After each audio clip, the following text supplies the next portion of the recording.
Numéro 1. Le pays presque impossible à envahir. La géographie constitue toujours la première ligne de défense qui détermine si un pays possède les conditions nécessaires pour survivre et se développer. Pour la Suisse, la nature semble avoir préparé à elle seule un système défensif que peu de nations peuvent égaler. Au sud du pays se trouvent les majestueuses Alpes, avec une altitude moyenne d'environ 2,5 km au-dessus du niveau de la mer, formant une immense barrière rocheuse extrêmement difficile à franchir pour n'importe quelle armée. Au nord, le massif du Jura, bien que moins élevé et moins imposant que les Alpes, représente tout de même un obstacle naturel capable de ralentir ou de bloquer les offensives venant de France. À l'ouest, un étroit corridor terrestre situé entre le Jura et le lac Léman comporte des passages de moins de 6 km de largeur, ce qui rend l'organisation d'une défense particulièrement avantageuse. Seul l'est du pays, qui borde l'Allemagne, une nation autrefois réputée pour sa puissante tradition militaire, ne possède pas de véritable barrière géographique solide. Pourtant, la Suisse contrôle la région située à la source du Rhin, le fleuve qui traverse ensuite les grands centres industriels et les zones densément peuplées de l'ouest de l'Allemagne. La Première Guerre mondiale a entraîné 33 pays dans le conflit, tandis que la Seconde Guerre mondiale s'est étendue à une telle échelle qu'environ 80% de la population mondiale a été impliquée dans la guerre. Pourtant, entre ces deux conflits les plus meurtriers de l'histoire de l'humanité, la Suisse est restée à l'écart en tant que nation neutre. Depuis plus de 2 siècles, ce pays n'a participé à aucune guerre. Il n'a également rejoint ni l'Union européenne ni l'OTAN. Ce n'est même qu'en 2002, après un référendum national, que la Suisse est officiellement devenue membre des Nations Unies. Un cas presque unique dans l'histoire de cette organisation. La politique de neutralité suisse remonte à 1815, après la défaite de Napoléon face à la coalition des grandes puissances européennes. Lors du congrès de Vienne, organisé pour rétablir l'ordre européen après les guerres, des puissances comme la France, le Royaume-Uni, l'Autriche, l'Allemagne et la Russie ont reconnu ensemble le statut de neutralité permanente de la Suisse. Mais imaginons qu'une puissance suffisamment forte parvienne à franchir toutes les barrières naturelles du pays, ignore complètement le droit international et décide malgré tout d'envahir la Suisse. Pourrait-elle réellement réussir? La réponse reste non. Cela peut sembler contradictoire avec l'image d'un pays neutre. Mais les Suisses sont depuis longtemps connus pour leur impressionnante tradition militaire. Pendant plusieurs siècles, les mercenaires suisses étaient considérés comme l'une des meilleures forces d'infanterie d'Europe et étaient recherchés par les monarchies de France, d'Allemagne ou d'Italie. En cas d'urgence, le pays est capable de mobiliser environ 200 000 soldats en seulement 24 heures. Mais ce n'est pas tout. La Suisse est également célèbre pour son art de dissimuler ses infrastructures militaires. La villa, appelée Villa Rose, située dans la ville de Nyon, ressemble parfaitement à une maison luxueuse ordinaire. Mais elle est en réalité une forteresse militaire. Juste à côté, une petite cabane qui semble totalement inoffensive cache en réalité une position équipée d'un canon anti-char. Au-delà des sites déjà connus, il existe encore de nombreuses installations similaires que le gouvernement suisse n'a jamais rendues publiques pour des raisons stratégiques. Numéro 2. Ces lois étranges que vous ne croirez pas réelles. Posséder un chien en Suisse n'est pas simplement un loisir, mais implique également des obligations financières très précises. Chaque propriétaire doit payer une taxe annuelle sur son chien, dont le montant varie selon la race et la taille de l'animal. Cet argent sert notamment à entretenir des parcs réservés aux chiens, ainsi qu'à installer des distributeurs de sacs en plastique gratuits pour ramasser les déjections des animaux dans les rues, souvent appelées rubidog. Ce système contribue largement à maintenir les rues suisses dans un état de propreté qui surprend de nombreux visiteurs dès leur première arrivée. Derrière cette propreté se trouvent également ceux que l'on surnomme parfois les policiers des déchets. En Suisse, jeter ses ordures ménagères n'est pas gratuit, car les habitants doivent obligatoirement utiliser des sacs poubelles officiels dont le prix inclut les frais de traitement des déchets. Certaines personnes tentent d'économiser en utilisant des sacs ordinaires, mais cette pratique comporte de nombreux risques. Les agents municipaux chargés de la collecte ont le droit d'inspecter les sacs non conformes afin de retrouver des factures, des enveloppes ou tout autre document permettant d'identifier leur propriétaire. Une fois l'identité découverte, l'amende est directement envoyée à l'adresse de la personne concernée, avec une certaine gêne, puisque l'histoire peut facilement devenir un sujet de discussion entre voisins. La Suisse est également connue pour ses règles de protection des animaux si strictes qu'elles peuvent sembler incroyables à beaucoup de personnes. Le cas du cochon d'Inde en est un parfait exemple. La loi interdit d'en garder un seul, car des études scientifiques ont démontré que cet animal possède une vie sociale très développée. Lorsqu'il reste seul pendant une longue période, il peut souffrir d'ennui, de stress, de dépression, et même dépérir à cause de la solitude. C'est pourquoi les propriétaires doivent obligatoirement lui fournir un compagnon. Cette règle s'applique également à certains autres animaux comme les perruches et les poissons rouges. Même la préparation du homard est soumise à des règles strictes en Suisse. Si un cuisinier plonge directement un homard vivant dans l'eau bouillante, cet acte peut être considéré comme une infraction pénale. La raison est que plusieurs recherches en neurosciences indiquent que les homards et certains crustacés possèdent un système nerveux suffisamment complexe pour ressentir la douleur. Avant leur préparation, ils doivent donc être rendus inconscients par électrocution ou par d'autres méthodes mécaniques autorisées. Mais les lois sur la protection animale ne sont pas les seules à être particulières. Le système des amendes routières suisses fonctionne également d'une manière très différente.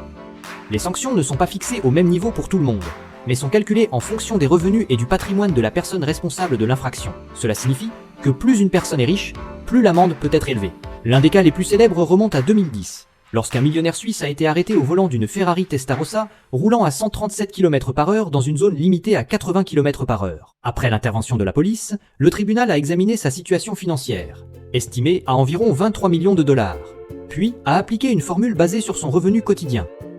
Résultat, il a dû payer une amende de 190 000 dollars, une somme suffisante pour acheter une nouvelle voiture. Et si ce montant ne vous semble toujours pas impressionnant, sachez que la plus grande amende routière jamais enregistrée en Suisse a atteint 1 million de dollars, infligée à un touriste suédois. Numéro 3. Les femmes suisses. Belles et profondément attachées aux émotions. Située entre 4 pays que sont l'Autriche, l'Italie, la France et l'Allemagne, la Suisse est un territoire où se rencontrent de nombreuses caractéristiques de la beauté européenne. C'est pourquoi les femmes suisses possèdent souvent une apparence très remarquable dès leur plus jeune âge. Elles ont généralement une peau claire et lumineuse, des cheveux blonds, un visage aux traits fins, ainsi que des yeux bleus ou marron clair particulièrement séduisants. En ce qui concerne leur silhouette, dire qu'il est difficile de croiser une femme suisse peu attirante ne serait pas vraiment une exagération. Une telle probabilité serait presque aussi rare que de remporter le jackpot du Powerball. Dans les relations amoureuses, les femmes suisses sont réputées pour être sérieuses et ne pas se précipiter. La plupart des psychologues estiment que le développement d'une relation en Suisse suit un rythme plutôt lent. Ne vous attendez pas à voir une histoire évoluer en une seule nuit, comme beaucoup l'imaginent à propos de la culture des rencontres aux États-Unis. Au contraire, les deux personnes commencent souvent par faire connaissance, deviennent amies, puis meilleures amies avant d'envisager une relation amoureuse. Selon les statistiques officielles publiées par le gouvernement suisse en 2021, environ 35% des mariages dans le pays unissent un citoyen suisse et une personne étrangère. Ce chiffre reflète également le fait que la Suisse accueille une importante main-d'œuvre internationale, ainsi qu'une communauté immigrée nombreuse, créant naturellement davantage d'occasions pour les relations entre différentes nationalités. Maintenant que vous savez que les femmes suisses sont assez ouvertes aux relations qui dépassent les frontières nationales, la prochaine question importante est de savoir comment éviter de perdre des points à leurs yeux. La première règle est de garder à l'esprit le célèbre dicton « When in Rome, do as the Romans do ». Il suffit parfois de connaître quelques simples salutations en suisse allemand, comme Grüezi ou Oi, pour créer une bonne première impression. Les deux expressions signifient simplement bonjour, mais ce petit effort peut parfois suffire à rendre les Suisses plus chaleureux et ouverts envers vous. En amour, les femmes suisses accordent beaucoup d'importance à l'égalité, notamment dans le domaine financier. Partager l'addition est une pratique totalement normale, mais cela ne signifie pas qu'elles n'apprécient pas la galanterie masculine. Si, dès le premier rendez-vous, vous proposez immédiatement de diviser la facture en pensant que c'est l'option la plus sûre, il y a malheureusement de fortes chances que vous n'ayez jamais l'occasion d'obtenir un deuxième rendez-vous. Comme la culture des rencontres évolue plutôt lentement, chercher une relation sérieuse via des applications en ligne n'est pas forcément très efficace en Suisse. Si vous décidez malgré tout de tenter votre chance, vous risquez généralement de tomber dans l'une des deux situations les plus courantes. La première, être victime d'une arnaque. La deuxième, être encore victime d'une arnaque. Ce n'est absolument pas une plaisanterie. La seule différence est que derrière le compte peut se cacher une véritable femme qui profite de votre confiance, ou pire encore, la personne qui vous envoie chaque jour des messages romantiques peut en réalité être un homme se faisant passer pour une femme. Alors, à quoi ressemble un véritable rendez-vous à la Suisse et quels sont les détails auxquels il faut faire attention? Si vous souhaitez découvrir ce sujet plus en profondeur, laissez un commentaire avec le chiffre 3 et je partagerai davantage d'expériences ainsi que de conseils utiles. Numéro 4. Comment les Suisses ont-ils réussi à sortir de la pauvreté? Du point de vue militaire, la géographie de la Suisse ressemble presque à un cadeau parfait offert par la nature. Pourtant, lorsqu'on l'observe sous l'angle économique, cette même situation géographique représente également de nombreux désavantages. Le pays possède très peu de ressources naturelles exploitables, n'a aucun accès direct à la mer et sa population est répartie de manière inégale entre les différentes régions. Alors, qu'est-ce qui a permis à la Suisse de surmonter ses limites pour devenir l'une des économies les plus riches du monde? La réponse se trouve une nouvelle fois dans sa politique de neutralité. En restant éloignée des conflits politiques et religieux, la Suisse est devenue une destination particulièrement attractive pour une main-d'œuvre hautement qualifiée venue du monde entier. En 1839, l'ancien officier polonais Norbert de Patek arriva à Genève et posa les bases de la célèbre marque horlogère Patek Philippe. Nicolas Hayek, cofondateur de Swatch, était également d'origine libanaise et choisit la Suisse comme seconde patrie. Grâce à plusieurs décennies d'immigration, environ un tiers de la population suisse actuelle possède aujourd'hui des origines étrangères. Cette situation est également la conséquence du fait que le pays attire depuis longtemps des travailleurs internationaux grâce à sa stabilité politique, sa qualité de vie élevée et ses nombreuses opportunités professionnelles. Par ailleurs, Près de la moitié des directeurs généraux des plus grandes entreprises suisses sont également issus de l'immigration. La politique de neutralité a également créé les conditions permettant au secteur bancaire suisse de se développer considérablement. Pendant la Seconde Guerre mondiale, alors que les bombardements et l'inflation frappaient une grande partie de l'Europe, la Suisse est devenue un lieu de refuge privilégié pour conserver les richesses. L'Allemagne nazie a confisqué les biens appartenant aux populations juives dans plusieurs pays, puis a transféré une partie de ses avoirs vers le système bancaire suisse. Bien qu'elles connaissaient l'origine de cet or, les banques suisses ont tout de même permis aux autorités nazies de le convertir en francs suisses. Les fonds obtenus ont ensuite été utilisés par l'Allemagne pour financer l'achat d'armes et maintenir sa machine de guerre. Cette situation a provoqué de nombreuses critiques éthiques envers la Suisse. Aujourd'hui, le système bancaire suisse est souvent comparé au coffre-fort du monde grâce à ses règles très strictes en matière de confidentialité. Les fortunes de nombreux dirigeants internationaux, ainsi que des sommes d'argent dont l'origine reste incertaine, y sont déposées. Si les États-Unis sont considérés comme le pays ayant le plus profité des deux guerres mondiales, la Suisse pourrait probablement être classée juste derrière. Les deux pays ont en commun d'avoir évité la destruction directe des conflits, tout en profitant des opportunités économiques liées à la fourniture d'armes et de produits essentiels aux nations en guerre. Cependant, les guerres ont également créé de nombreux obstacles pour les entreprises suisses dans le transport et la vente de leurs produits en Europe. Afin de réduire leur dépendance envers un marché plongé dans le conflit, de nombreuses entreprises ont commencé à développer leurs activités dans des régions moins touchées, notamment aux États-Unis. Nestlé en est l'exemple le plus remarquable. Après avoir réussi son implantation sur le marché américain, les produits laitiers de Nestlé sont devenus des produits essentiels pour l'armée américaine, grâce à une capacité de production stable et à des ressources financières solides. Le résultat fut spectaculaire. Le chiffre d'affaires du groupe passa d'environ 100 millions de dollars avant la guerre à 225 millions de dollars à la fin de l'année 1945. Numéro 5. La Suisse et ses faits fascinants. Le drapeau suisse est l'un des deux seuls drapeaux nationaux carrés au monde, avec celui du Vatican. En observant ce drapeau, vous reconnaîtrez probablement un symbole familier. Il s'agit de l'image qui a inspiré le symbole de la Croix-Rouge, la plus grande organisation humanitaire au monde, présente dans plus de 192 pays membres.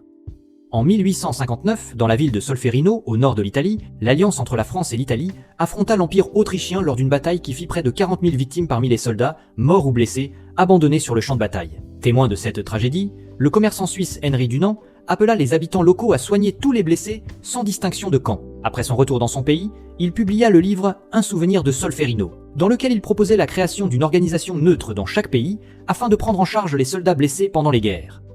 Un an plus tard seulement, cette idée devint réalité avec la création du Comité international de la Croix-Rouge, dont le siège fut installé à Genève. Si une guerre nucléaire éclatait, la Suisse serait probablement l'un des pays les mieux préparés au monde, plutôt que les États-Unis ou la Russie. Pendant la période de la guerre froide, le pays a construit un réseau d'abris capable d'accueillir environ 114% de sa population. À l'intérieur de ces installations, le gouvernement avait prévu des réserves de nourriture et d'eau suffisantes pour 3 mois. La loi impose également que chaque nouveau bâtiment résidentiel dispose d'un abri anti-atomique. Si les habitants n'ont pas les moyens d'en construire un, ils peuvent simplement payer une contribution pour obtenir une place dans un refuge public proche de leur domicile. Lorsque la menace d'une guerre nucléaire a diminué, de nombreux bunkers ont été transformés en lieux touristiques, caves à vin ou espaces de stockage pour le fromage. Mais si des missiles nucléaires étaient réellement lancés, ils retrouveraient immédiatement leur fonction initiale. Et lorsque les poussières radioactives disparaîtraient, les êtres vivants encore présents pourraient bien se limiter aux dirigeants mondiaux, aux cafards et aux quelques 9 millions d'habitants suisses. Numéro 6. Les montres, symbole national. Lorsque l'on parle de la Suisse, la première image qui vient à l'esprit de nombreuses personnes est celle de mécanismes horlogers fabriqués avec une précision presque parfaite. Après plus de 400 ans de développement, l'industrie horlogère suisse a largement dépassé le simple concept d'un secteur de production pour devenir un symbole de prestige, de style et de fierté nationale. Cette histoire commence au XVIe siècle, lorsque de nombreux artisans horlogers français immigrent à Genève, emportant avec eux leur technique et leur savoir-faire accumulés au fil des années. À cette époque, Genève était un important centre économique et culturel en plein essor, tout en étant profondément influencé par le mouvement de réforme de Jean Calvin qui s'opposait à l'utilisation de bijoux luxueux. Ce contexte a poussé les artisans à se tourner vers la fabrication de montres, répondant ainsi aux besoins du marché, tout en ouvrant une nouvelle voie pour exprimer leur habileté et leur créativité. Au fil du temps, l'horlogerie suisse s'est développée vers une spécialisation toujours plus poussée, avec des exigences strictes en matière de technique et de qualité. Au XVIIIe siècle, le pays s'est distingué grâce à une série de montres offrant une grande précision et des designs extrêmement raffinés. Les artisans suisses de cette époque ont constamment créé des mécanismes mécaniques d'une complexité exceptionnelle, avec un niveau de finition que très peu d'autres régions pouvaient égaler. C'est cette minutie qui a permis à la Suisse de conserver son statut de référence mondiale dans le domaine de la haute horlogerie du XIXe siècle jusqu'à aujourd'hui. Plusieurs facteurs expliquent pourquoi les montres suisses figurent toujours parmi les produits les plus appréciés au monde. Tout d'abord, leur précision presque absolue. Chaque montre doit répondre à des normes extrêmement strictes afin d'obtenir la certification Swiss Made, garantissant ainsi sa qualité et sa durabilité. À cela s'ajoute un design raffiné et luxueux, créé par des artisans dont le savoir-faire se transmet depuis plusieurs générations. Les matériaux utilisés appartiennent également aux catégories les plus prestigieuses, comme l'or, l'argent, l'acier inoxydable et les pierres précieuses. Pour les modèles de luxe, les fabricants utilisent même des diamants et du saphir afin d'augmenter la valeur esthétique tout en renforçant la résistance et l'exclusivité du produit. Lorsqu'on évoque les montres suisses, des noms comme Rolex, Patek Philippe, Audemars Piguet et Omega figurent toujours parmi les marques les plus célèbres au monde, chacune possédant sa propre identité. Les prix de ces montres sont également réputés pour atteindre des sommets. L'une des montres les plus chères jamais vendues est la Patek Philippe Grandmaster CHIM 6300 à 010, qui a atteint un prix supérieur à 30 et $1 million grâce à ses 20 fonctions complexes, comprenant notamment un calendrier perpétuel, une alarme et un affichage de l'heure mondiale. De son côté, la Rolex Daytona ayant appartenu à l'acteur Paul Newman a été vendue pour près de $18 millions, grâce à sa rareté exceptionnelle et à sa valeur historique particulière.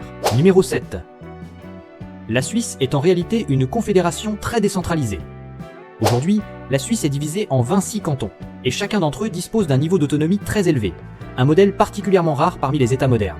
L'origine de ce système ne vient pas d'un gouvernement central puissant, mais d'une alliance défensive formée entre de petites communautés vivant dans les Alpes à la fin du XIIIe siècle. En 1291, les trois cantons d'Uri, de Schwyz et d'Unterwald signèrent un pacte d'alliance afin de se protéger contre l'expansion de la dynastie des Habsbourg, la principale puissance de l'Empire romain germanique. Cet accord ne créa pas un État unifié, ni un gouvernement central, ni une constitution commune. Le seul élément qui les unissait était leur volonté de défendre ensemble leur territoire et de préserver l'autonomie de chaque canton. Après leur victoire contre les forces des Habsbourg lors de la bataille de Morgarten en 1315, l'alliance des trois cantons gagna rapidement en influence dans la région. De plus en plus de communautés demandèrent à la rejoindre, et au XVe siècle, la Confédération comptait déjà 13 membres. Ces 13 cantons constituent aujourd'hui la base historique ayant posé les premières pierres de la Confédération suisse moderne. Malgré cette expansion, les cantons conservèrent leur propre système juridique, leurs institutions politiques et leurs administrations indépendantes. Ils ne coopéraient principalement que lorsqu'une menace militaire commune apparaissait.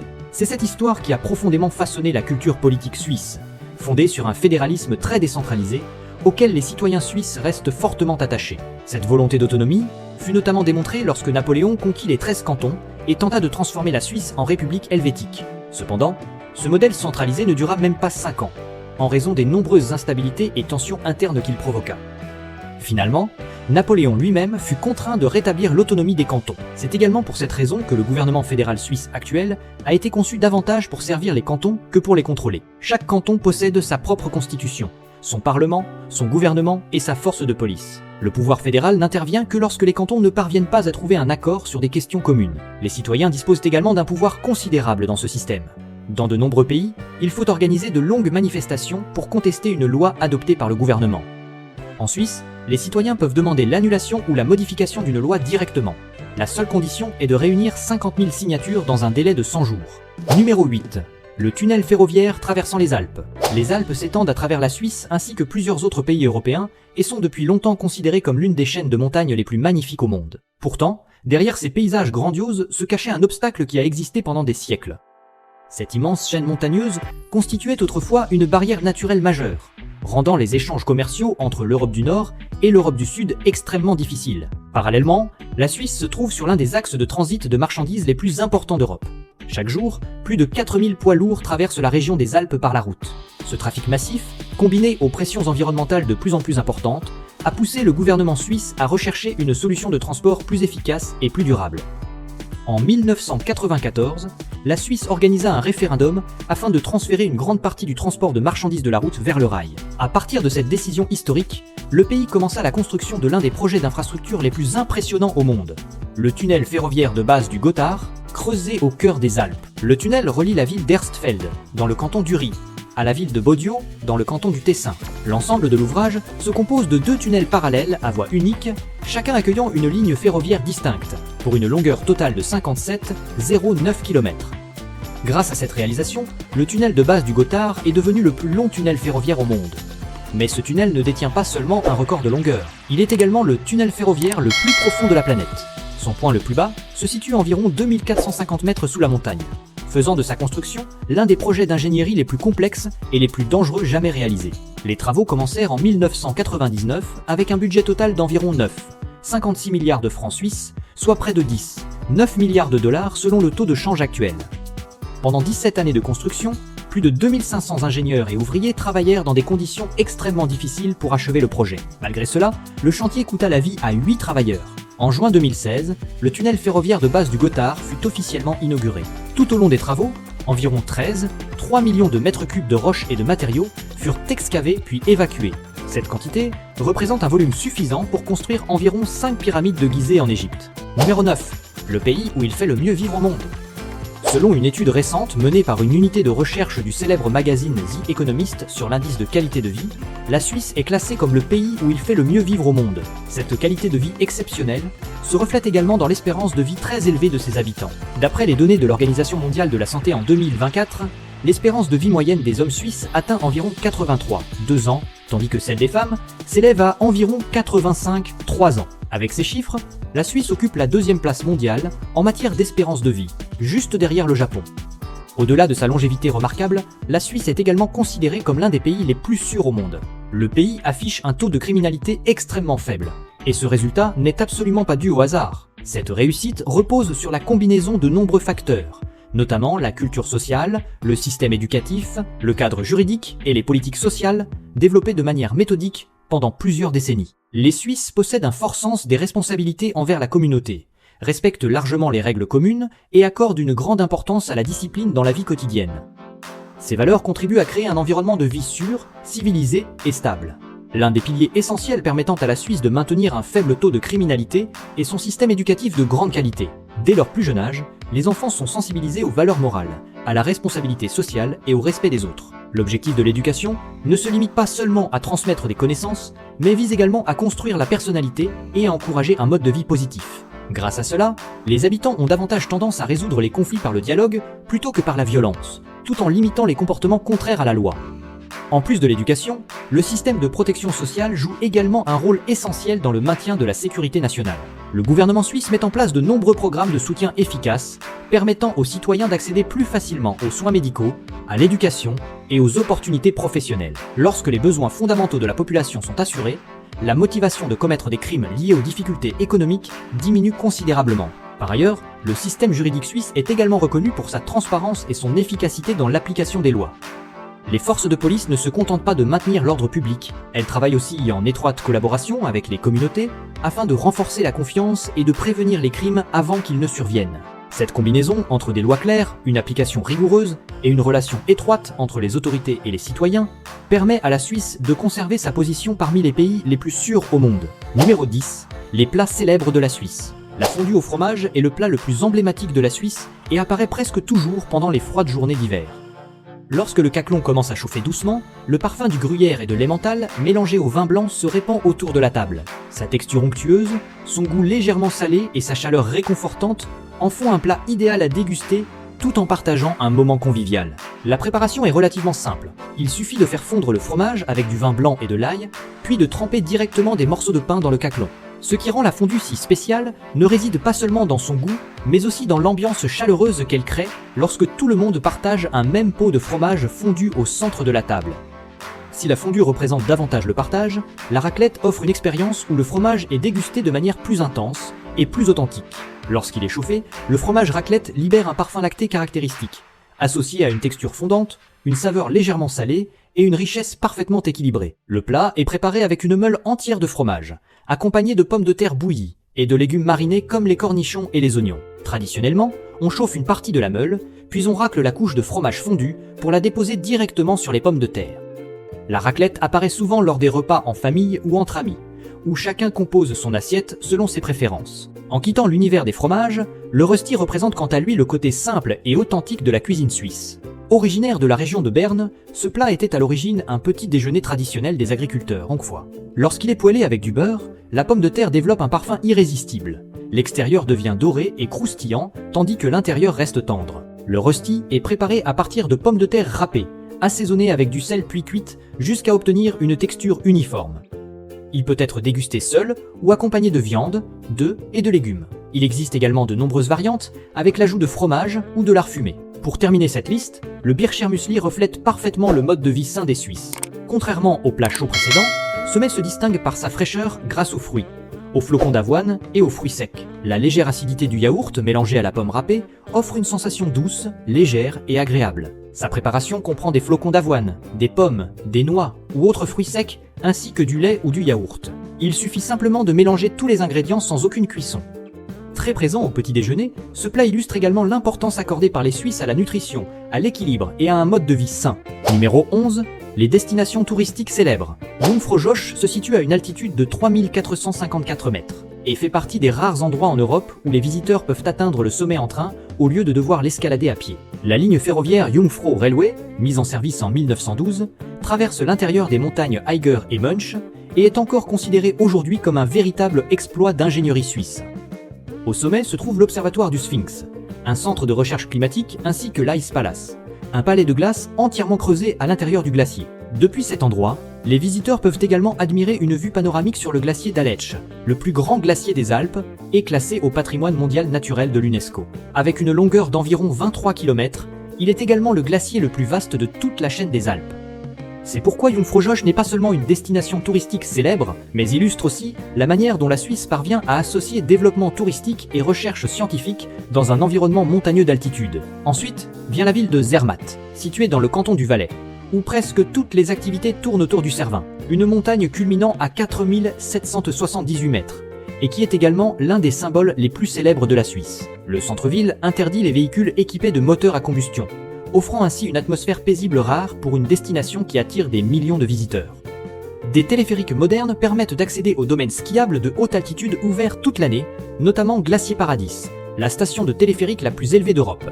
Depuis Zermatt, il est même possible de skier jusqu'en Italie sans quitter le réseau de stations. Le Cervin n'est donc pas seulement un symbole naturel, mais aussi un élément essentiel qui façonne le mode de vie et l'économie de toute la ville. Situé près du centre du pays, Lucerne est depuis longtemps un important carrefour reliant plusieurs grands axes de transport de la Suisse. Le monument le plus célèbre de la ville est le pont de la Chapelle, un pont en bois construit au XIVe siècle, avec des peintures historiques suspendues sous son toit. Autour de la vieille ville se trouvent les fortifications de Musègue, ainsi que ses tours de garde, qui ont été conservées presque intactes au fil des siècles. Depuis Lucerne, les visiteurs peuvent poursuivre leur voyage à bord de trains à crémaillère historique pour conquérir les sommets du Pilatus et du Rigi, deux montagnes étroitement liées à l'histoire du tourisme suisse. Grâce à son mélange entre patrimoine historique et emplacement pratique, Lucerne reste une étape privilégiée pour de nombreux voyageurs.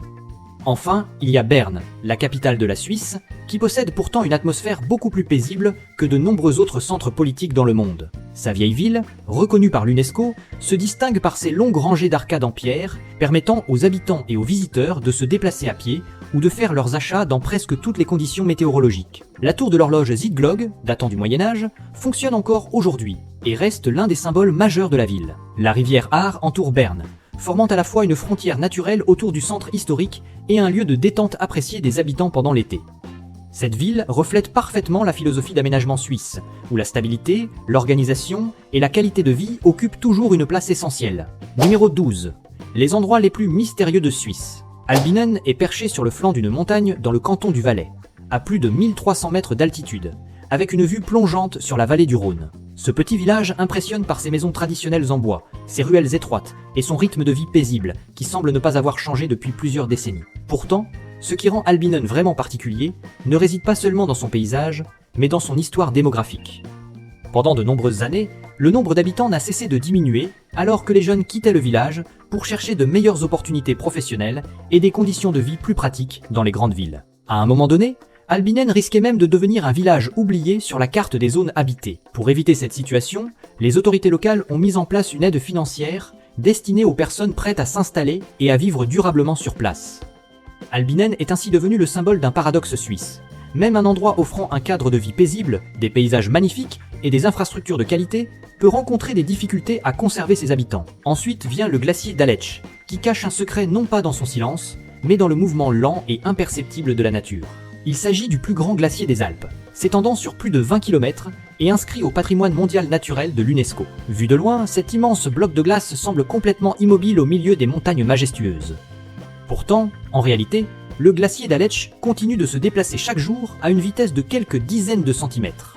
entraînant lentement des rochers, de la glace et des couches de sédiments situées sous sa surface. Ce déplacement est si lent que l'être humain ne peut pas le percevoir à l'œil nu sans l'observer pendant plusieurs années. Les scientifiques doivent donc étudier le changement de position de grands rochers présents à la surface du glacier afin d'analyser ce mouvement. Le glacier d'Aletsch nous rappelle que la nature est toujours en évolution, même lorsque les transformations les plus importantes échappent directement à nos sens.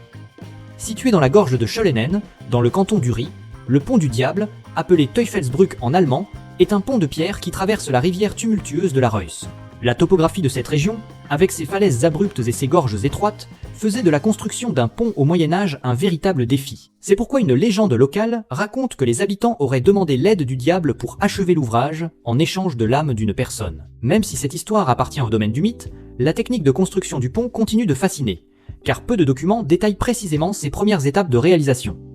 Plus qu'un simple ouvrage au milieu des montagnes, le pont du Diable se trouvait autrefois sur une route commerciale essentielle reliant le nord de l'Europe à l'Italie à travers le col du Gothard, jouant un rôle majeur dans le transport des marchandises à travers les Alpes. Aujourd'hui, lorsque l'on se tient sur ce pont et que l'on écoute le bruit de la Reuss résonner entre les parois rocheuses, la frontière entre histoire et légende semble presque disparaître. Numéro 13.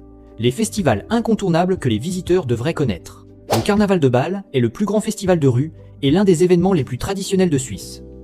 Il se déroule au début du printemps et s'étend sur plusieurs jours. Lorsque les festivités commencent officiellement, tout le centre-ville de Bâle plonge dans l'obscurité, laissant place à la lumière des immenses lanternes fabriquées par les habitants eux-mêmes. Dans les rues, des cortèges défilent avec des masques minutieusement réalisés, des costumes colorés, accompagnés par le son incessant des tambours et des fifres. Les lumières, la musique et les longues files de participants se mélangent pour créer une atmosphère à la fois festive et mystérieuse. Pour les habitants de Bâle, ce carnaval n'est pas seulement une fête, mais aussi une occasion de préserver et de célébrer une tradition transmise à travers plusieurs générations. À Genève, la fête de l'escalade est organisée pour commémorer la victoire historique de la ville face à une tentative d'invasion, mettant ainsi en avant l'esprit d'unité et la volonté de défendre son territoire. Les habitants revêtent des costumes inspirés du Moyen-Âge, défilent dans les rues anciennes et participent à des reconstitutions historiques vivantes. L'un des moments les plus attendus est la cérémonie consistant à briser une marmite en chocolat, symbole de victoire et de chance. L'ambiance de cette fête combine ainsi fierté historique et transmission de la mémoire collective aux nouvelles générations. Pour les amateurs de musique, le Montreux Jazz Festival est un événement à ne pas manquer. Organisé au bord du lac Léman, ce festival accueille de nombreux artistes renommés venus du monde entier. Les concerts se déroulent en continu sur de grandes scènes, ainsi que dans différents espaces en plein air, créant une atmosphère dynamique tout en restant proche du public. Entre les paysages du lac et des montagnes environnantes, la musique devient encore plus captivante et riche en émotions. Malgré son nom, le festival ne se limite pas uniquement au jazz, et accueille également de nombreux autres styles musicaux, attirant des passionnés d'art du monde entier et renforçant la place de la Suisse sur la scène ombreusienne internationale. Numéro 14. Les conseils importants pour les voyageurs. La majeure partie du territoire suisse étant composée de montagnes élevées, explorer le pays nécessite une préparation sérieuse, aussi bien sur le plan physique que sur celui de la sécurité. Lors d'activités comme la randonnée, le trekking ou l'utilisation de téléphériques pour accéder à des zones de haute altitude, il est indispensable de respecter les panneaux d'avertissement et les consignes locales. Même les sentiers qui semblent faciles peuvent présenter des risques en raison des changements météorologiques rapides en montagne. Une paire de chaussures adaptées, une carte hors ligne, une batterie externe, ainsi que le fait de partager son itinéraire avec ses proches ou ses amis permettent de limiter les dangers en cas de situation imprévue. La santé est également un aspect à ne pas négliger lors d'un voyage en Suisse, car les frais médicaux y figurent parmi les plus élevés d'Europe. Les visiteurs devraient préparer leurs médicaments personnels, conserver les informations médicales importantes et souscrire une assurance voyage capable de couvrir aussi bien les consultations ambulatoires que les hospitalisations. En cas de besoin médical, il est préférable de se tourner vers des établissements officiels, comme les hôpitaux publics ou les cliniques reconnues. Les services d'urgence suisses sont rapides et très professionnels, mais les frais engagés restent entièrement facturés. C'est pourquoi une bonne assurance et une préparation financière adaptée sont indispensables. Lors de la découverte des paysages naturels suisses, avec ses lacs aux eaux cristallines, ses vastes glaciers ou ses forêts de montagne, les voyageurs doivent également rester attentifs à certains risques moins visibles. L'eau des lacs naturels est souvent très froide, et une entrée soudaine dans l'eau peut provoquer des crampes ou un choc thermique. Il est donc conseillé de se baigner uniquement dans les zones autorisées et de toujours respecter les indications affichées. Par ailleurs, l'intensité des rayons ultraviolets est beaucoup plus forte en altitude qu'en plaine. La crème solaire, les lunettes de soleil et une bonne hydratation deviennent alors des équipements essentiels pendant le voyage. Enfin, pour éviter les problèmes liés à l'argent, les voyageurs devraient privilégier les paiements par carte internationale dans les commerces et les distributeurs automatiques officiels. Il est déconseillé d'échanger de l'argent avec des inconnus dans la rue, même lorsque ceux-ci proposent des taux de change très avantageux, car il s'agit d'une méthode d'escroquerie souvent utilisée contre les touristes. Lors des achats ou de l'utilisation de services, il est également important de vérifier attentivement les factures, car le coût de la vie en Suisse est déjà élevé, et une petite erreur peut entraîner des dépenses supplémentaires importantes. Protéger ses informations personnelles, ses comptes bancaires et ses documents essentiels permettra de profiter d'un voyage plus sûr et plus serein. Numéro 15. Le coût de la vie. Si vous envisagez de voyager pendant une longue période ou de vous installer en Suisse, il est essentiel de vous renseigner à l'avance sur le coût de la vie. Ce pays figure parmi ceux offrant la meilleure qualité de vie au monde, mais cela s'accompagne également d'un niveau de dépenses parmi les plus élevés d'Europe. Toutefois, les coûts réels ne sont pas fixes et varient considérablement selon la ville choisie, le logement et le mode de vie adopté. Dans les grandes villes comme Zurich, Genève ou Berne, le loyer d'un appartement d'une chambre situé dans un quartier central coûte généralement entre 1800 et 2500 $ par mois. En choisissant des zones périphériques ou des villes voisines, ce montant peut descendre à environ 1200 à 1600 $. Le choix du logement constitue donc l'un des facteurs les plus importants influençant le budget quotidien en Suisse. Concernant les déplacements, la Suisse possède un réseau de transport public réputé pour sa ponctualité et son efficacité, comprenant les trains, les bus et un vaste système ferroviaire couvrant l'ensemble du pays. Un trajet en ville coûte généralement entre 3 et 5 $. Les personnes utilisant régulièrement les transports publics peuvent opter pour des abonnements mensuels ou des cartes de transport régionales afin de réduire leurs dépenses. En revanche, les taxis représentent une option beaucoup plus coûteuse, avec un simple trajet court pouvant facilement coûter entre 15 et 25 $. Pour ceux qui souhaitent louer une voiture afin d'explorer les régions montagneuses ou les villages suisses, le prix varie généralement entre 60 et 90 $ par jour, sans compter le carburant. Pour l'alimentation, cuisiner soi-même et acheter ses produits dans des supermarchés classiques permet de mieux contrôler son budget. Une personne dépense généralement entre 300 et 400 $ pour ses besoins alimentaires pendant 4 semaines. Si vous mangez à l'extérieur, un repas simple dans un restaurant bon marché coûte environ 18 à 25 $, tandis qu'un repas dans un établissement de gamme moyenne revient généralement entre 30 et 50 $, voire davantage selon l'endroit. Globalement, pour mener une vie relativement confortable en Suisse, une personne seule doit prévoir environ 2500 à 3500 $ par mois pour ses dépenses essentielles. En choisissant un logement adapté, en cuisinant régulièrement et en adoptant des habitudes économiques, il est possible de réduire ce budget. A l'inverse, un mode de vie privilégiant le confort, les restaurants fréquents ou les voyages réguliers peuvent facilement dépasser les 4000 $ par mois. Et voilà les 15 faits fascinants sur la Suisse. J'espère que ces informations vous auront permis de découvrir ce pays sous un nouveau regard et de mieux comprendre ce qui rend la Suisse si unique. Si cette vidéo vous a été utile, n'oubliez pas de laisser un like, de vous abonner et d'activer la cloche de notification pour ne manquer aucun de nos prochains voyages à travers le monde. Quel fait vous a le plus impressionné? N'hésitez pas à partager votre réponse dans les commentaires, nous serons ravis de connaître votre avis.